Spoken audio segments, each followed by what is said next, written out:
Hello! Today we are discussing The Phantom of the Opera.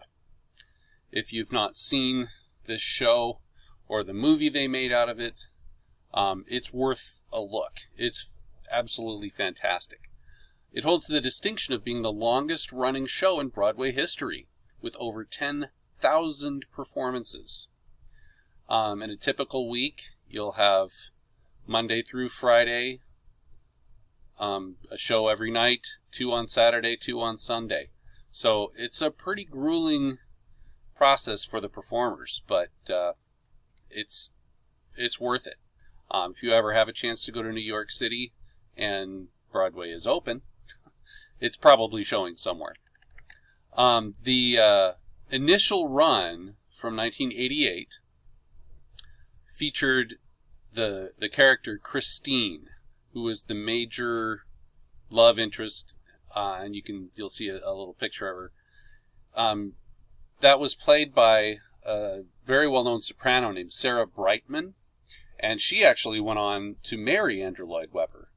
They were married for quite a few years.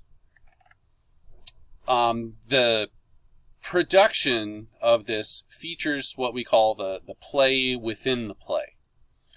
The Phantom, whose name we had never actually really find out, but he kind of forces the opera company that he's with to put on his own work, which is called Don Juan Triumphant. So it's a play within the play. Shakespeare productions feature those sometimes. But this is his masterwork, the best thing he's ever written. He lives underground, kind of in the catacombs area, and there's a big water river system underneath the city of Paris. And down there, he has a very elaborate pipe organ, and that you hear that featured prominently throughout the score as well. There's a really interesting thing that happens during the production, where the Phantom is trying to scare everybody, and you see him go up above the audience, and he cuts the cable that holds this huge chandelier, and the chandelier actually drops down onto the audience. It doesn't actually contact them, but that's the story, how the story goes. Whenever they put on this production, and when they're traveling around the country, they have to install extra I-beams above the theater to hold the weight of this chandelier. I actually had a chance one time to go up at the top of the Spokane Opera House when Phantom was there with one of my friends who worked there, and he showed me how they did this. And it's pretty fascinating because the thing weighs a lot and it has to move very fast, so you get the full impression of the chandelier falling on the audience. The original story, The Phantom of the Opera, was written by a Frenchman named Gaston Leroux. And it was a book from the late 19th century, and it's become a very, very popular story, especially through Andrew Lloyd Webber's music. In 1992, Andrew Lloyd Webber became Sir Andrew Lloyd Webber when Queen Elizabeth bestowed upon him the title Knight Bachelor of the Most Excellent Order of the British Empire. Now, that may seem very fancy, but of all knighthoods out there, that's the lowest level. They go way up above that, but that's usually what they'll give to artists and performers. So they still get to be called Sir or Lady, but it doesn't really mean much other than you get a great parking spot.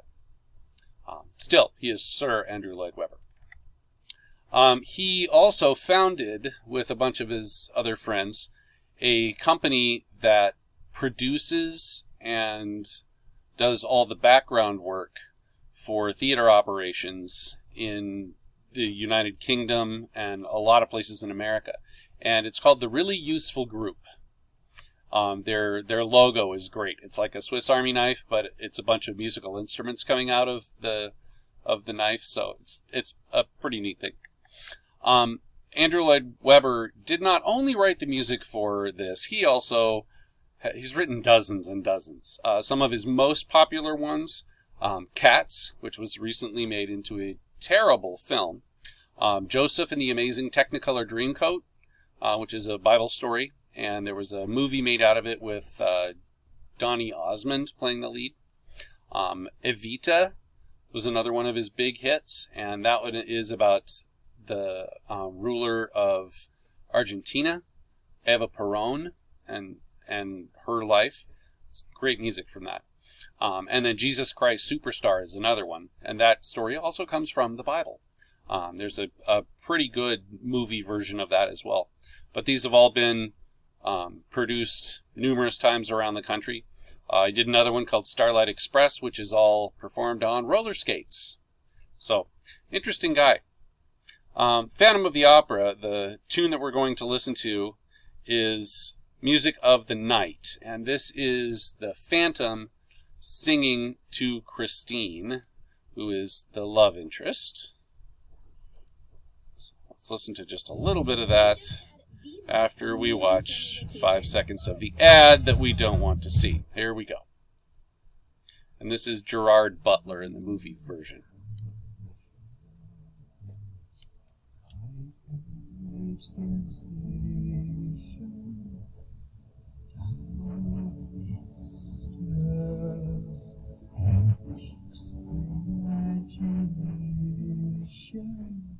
So they're down in the catacombs. She's still sitting on the boat in the little river.